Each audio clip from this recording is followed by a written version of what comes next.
Now, Combs did not do this all on his own. As I mentioned, Combs has been charged with RICO conspiracy.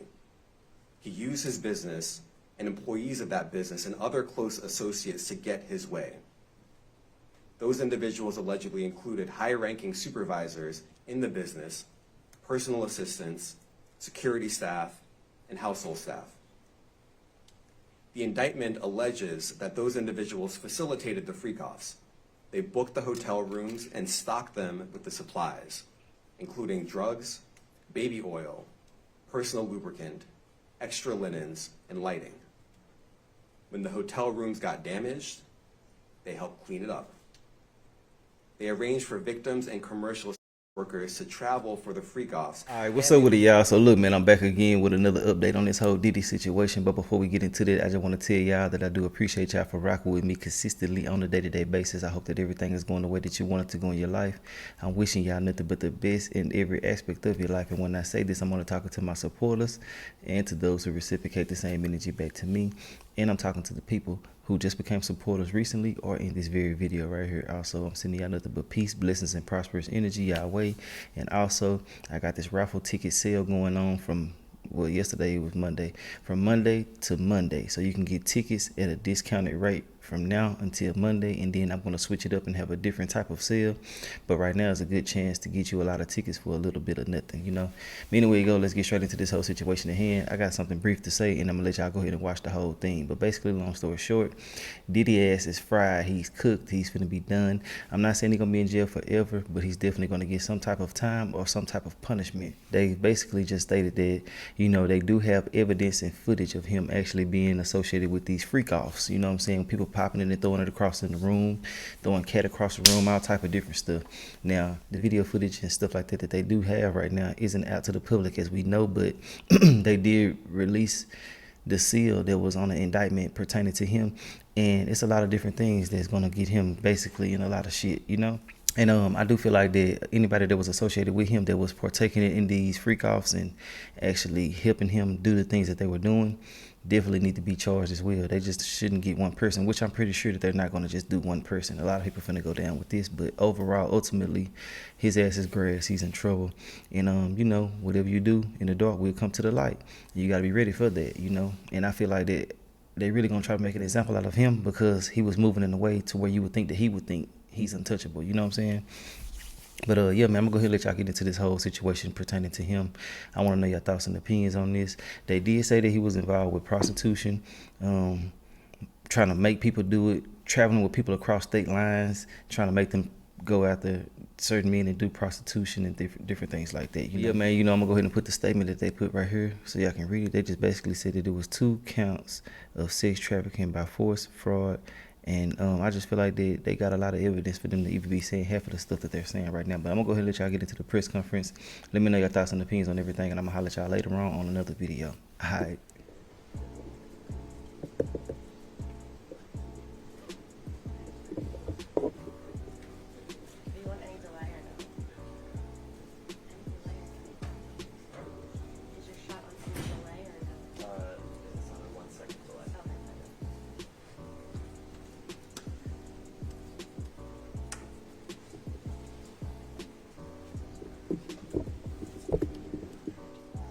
Morning, everyone. My name is Damian Williams, and I'm the U.S. Attorney here in the Southern District of New York. Today, I'm announcing the unsealing of a 3-count indictment, charging Sean Combs with racketeering conspiracy, sex trafficking, interstate transportation for prostitution. The indictment alleges that between at least 2008 and the present, Combs abused, threatened, and coerced victims to fulfill his sexual desires, protect his reputation, and conceal his conduct. As alleged in the indictment, to carry out this conduct, Sean Combs led and participated in a racketeering conspiracy that used the business empire he controlled to carry out criminal activity, including sex trafficking, forced labor, kidnapping, arson, bribery, and the obstruction of justice. Let me say a little bit more about the charges. The indictment alleges that Combs abused and exploited women and other people for years, and in a variety of ways. As alleged, Combs used force, threats of force, and coercion to cause victims to engage in extended sexual performances with male commercial sex workers, some of whom he transported or caused to be transported over state lines. Combs allegedly planned and controlled the sex performances, which he called freak-offs, and he often electronically recorded them. The freak-offs sometimes lasted days at a time, involved multiple commercial sex workers, and often involved a variety of narcotics such as ketamine, ecstasy, and GHB, which Combs distributed to the victims to keep them obedient and compliant. As alleged, when Combs didn't get his way, he was violent, and he subjected victims to physical, emotional, and verbal abuse so that they would participate in the freak-offs, and that Combs hit, kicked, threw objects at, and dragged victims, at times by their hair. On one occasion in March of 2016, that conduct was captured on video and later reported in the media. Specifically, Combs kicked, dragged, and threw a vase at a victim in a Los Angeles hotel when the victim was attempting to flee. As alleged, these assaults often resulted in injuries to the victims, which took days or weeks to heal. In addition to the violence, the indictment alleges that Combs threatened and coerced victims to get them to participate in the freak-offs.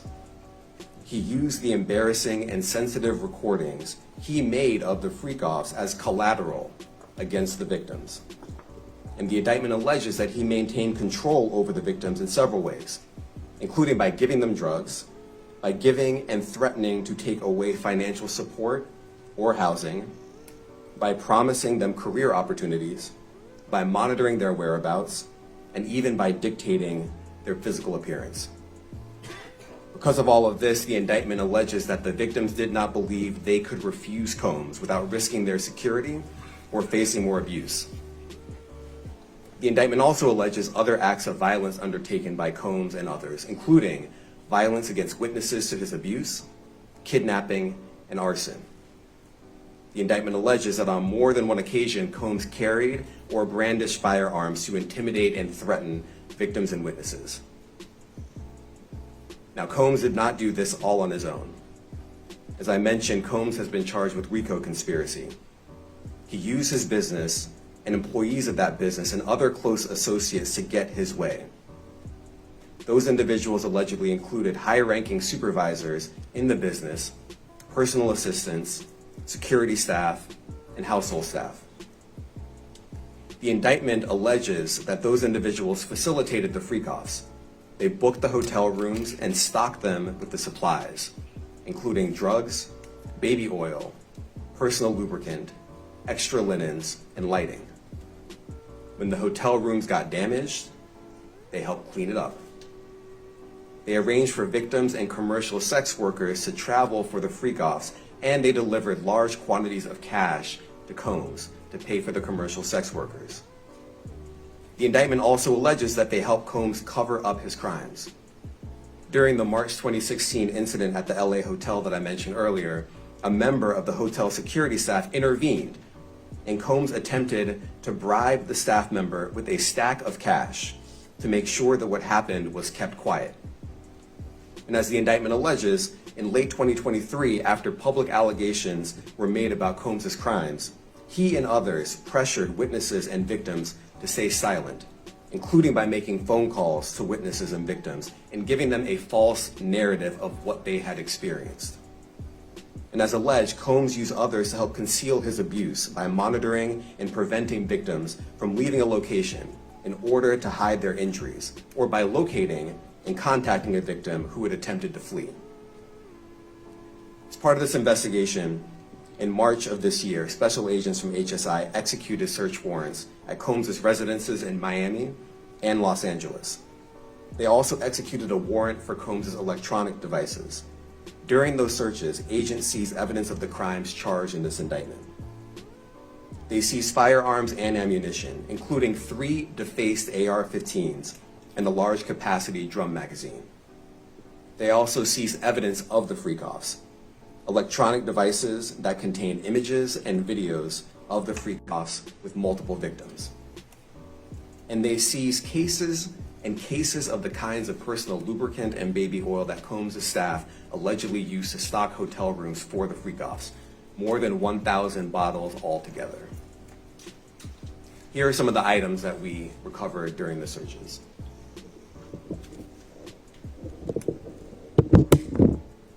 As you can see here, this is a drum magazine, large capacity, and it contains, I believe, 59 rounds.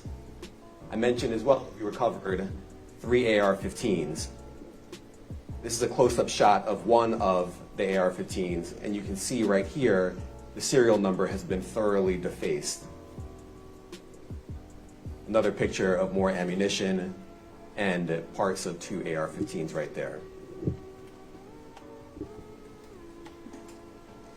Now, I want to be clear about 2 things. First, this office is determined to investigate and prosecute anyone who engages in sex trafficking, no matter how powerful or wealthy or famous you may be. No one should doubt our commitment on that. A year ago, Sean Combs stood in Times Square and was handed a key to New York City. Today, he's been indicted and will face justice in the Southern District of New York. Second, we are not done. This investigation is ongoing, and I encourage anyone with information about this case to come forward and to do it quickly.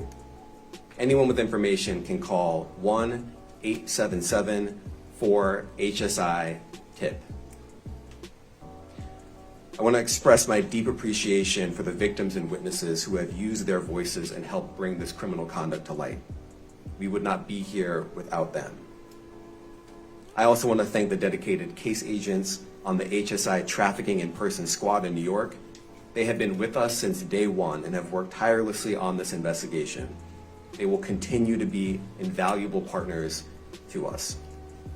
I also want to thank the incredible agents and analysts from SCNY who have also provided tremendous assistance on this case. I'm deeply grateful for their continued work. And finally, I want to thank the outstanding career prosecutors from SCNY who are handling this case. Meredith Foster, Emily Johnson, Chrissy Slavic, Madison Smeisler, and Mitzi Steiner, and their supervisors, Jamie Backleiter and Jacqueline Kelly. They are members of the Civil Rights Unit in our criminal division. We created the Civil Rights Unit when I became U.S. Attorney. I'm deeply proud of their work on this and so many other cases. I'll now take some questions. Aaron Katursky, ABC. Damian, thanks. The indictment describes aggressive, open, violent, hedonistic abuse that you say was recurrent and widely known. Why did it take law enforcement so long to intervene? How many women were victimized by Sean Combs, and how many others were involved? Look, our investigation is ongoing. We are committed to bringing justice to everyone who's been victimized by the defendant. I can't tell you why it took so long. I think the better focus is on the fact that we are here today. And we are committed to making sure that justice is done. Next question. Julia Ainsley, NBC. Thank you for doing this. You said we are not done and that Combs did not do this alone. Do you foresee that there could be other charges related to this case? I'm not taking anything off the table. Janet Fisher, Newsday. What's the difference between the sex trafficking and promoting travel for the purpose of prostitution? Well, there are different crimes with different elements. I don't think we should get into the nitty-gritty of the legal discussion right now, but the sex trafficking, we believe, they're all serious offenses, but the sex trafficking conduct carries some significant penalties, and we are gratified that we were able to bring that charge. One more coercive than the other? I'm not going to be able to get into that, but you can look it up, and yes, sex trafficking, especially when it involves coercion or force, is a very serious crime, and it carries significant penalties. Good afternoon, Darla Miles, ABC 7 New York. Thank you for this press conference and for the details. 2 questions. In context of this indictment and the information that was presented to the grand jury, are you able to clarify the number of victims? it's mentioned plural in the indictment, but can you specify the number of victims just for this particular indictment? And secondly, can you provide details about the alleged arson? Unfortunately, I'm not able to provide either. The number of victims, you are correct. We are intentional in saying multiple. The details of the arson incident are limited to what we have in the indictment and also the detention letter that we filed, which contains more details than the indictment does at various points. But we don't have anything more beyond that. Next question. Lynn Tran, CNN. Are any of his accomplices or associates under investigation? And additionally, could he face any more charges? So the investigation is ongoing. That means both as to him and to anyone else who we believe committed the crime with him. Next question. Juliet Papa. Hi, good morning from 1010 Wins. Any indication that some of the women or victims here were imprisoned in his residences, and did he have locations where he kept them, and were not allowed to leave? And also, he's indicted here, although there were searches and raids in LA, Miami. Why in New York? Well, I'm biased. I'm the U.S. Attorney in the Southern District of New York. I think that we have an outstanding track record of bringing some of the most impactful, sprawling, complex, difficult sex trafficking, human trafficking, labor trafficking, you name it. The Southern District of New York can do it, and so we're very proud of that. And so the scope and complexity of this investigation isn't something that we ran from. It's something that we embrace, and we will continue to do that. As to your question about whether he imprisoned anyone, all I can say is that, I mentioned this March 2016 incident where something was caught on video where a victim was attempting to flee, and there was violence that was associated with it. That was at a hotel. Matthew Lee, Inner City Press. Thanks a lot. Does your office intend to seek remand, or are you reaching a bail package? And if you're willing, how would you contrast this with the R. Kelly case in EDNY in terms of the elements? Thanks. So we will be seeking detention. We have filed a letter laying out our reasoning for seeking pretrial detention. I'm not going to be able to expand beyond what's in the letter, but it contains all of the reasoning, and it contains the law as well. There is a presumption of detention in a case like this, and we think that's warranted. John Anise, New York Daily News. Thank you. I was hoping to get some more detail about the searches of his residence, the guns, the cases of lubricant, and the videos. Where were they found amongst his residence? Were they all scattered around the houses in one place? I kind of wanted to just get a better picture of how that stuff was found. Well, look, I think that some of the details that you're seeking are in the detention letter. So, for instance, some of the AR-15s, 2 of the 3 defaced AR-15s were found in his bedroom closet in Miami, broken down into parts along with magazines with ammunition loaded in them. So some of that detail is in the detention letter. Beyond that, I'm not going to be able to get into where other items were stored. Ben Kochman, Post. Hey, thanks for doing this. Your office was the office that had been prosecuting Jeffrey Epstein before he died in custody.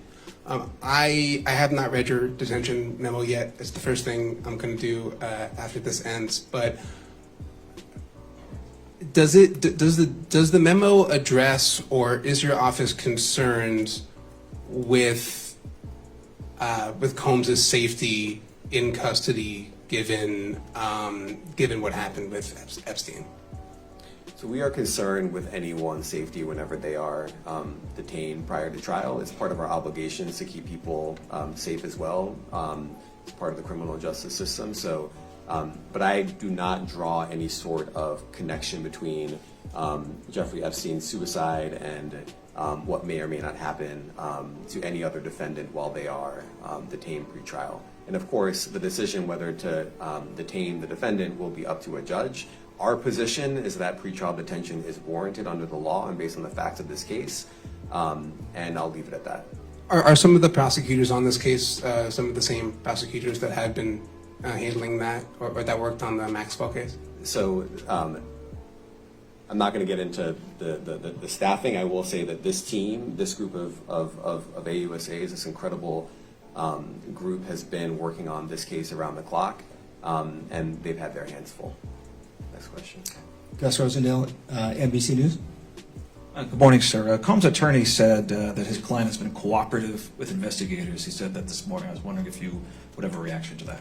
Let me just say this. I think that generally and with increasing frequency, the word cooperative or cooperating has taken on tremendous elasticity, and it no longer really bears any relation to what the word means when we use it in a very specific context. So responding to lawful process and the like does not qualify as cooperation when we use that term here.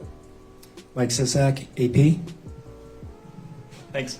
To that end, was there any discussion of Mr. Combs surrendering? I understand he was taken into custody at a hotel in Manhattan last night, and maybe that wasn't the plan. Can you elaborate on how that came about and why that was?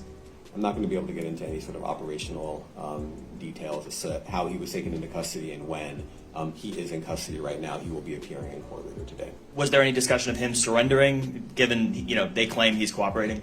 I'm not going to be able to get into law enforcement tactics or operations.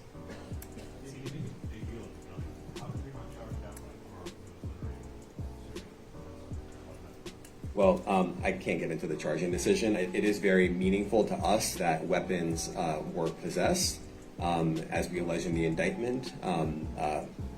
Part of the reason why this conduct was so pervasive and harmful was because victims and others didn't necessarily feel comfortable denying him his wishes, as we allege, because of the presence of firearms. I should leave it there. Thanks. Last question, Jacob Shamison. Jacob Shamsian, Business Insider. Thank you. Given that he's the sole defendant in this case and that you allege he's part of a conspiracy that involves members of his companies, do you anticipate a superseding indictment that bring allegations against other members of his companies or other co-conspirators as well? Again, I can't take anything off the table. Anything is possible. Our investigation is very active and ongoing. And I think a lot of you who cover this office know that when we say such things, that developments are certainly foreseeable, but I cannot predict them sitting here today. All right, thank you, everyone. Thank you.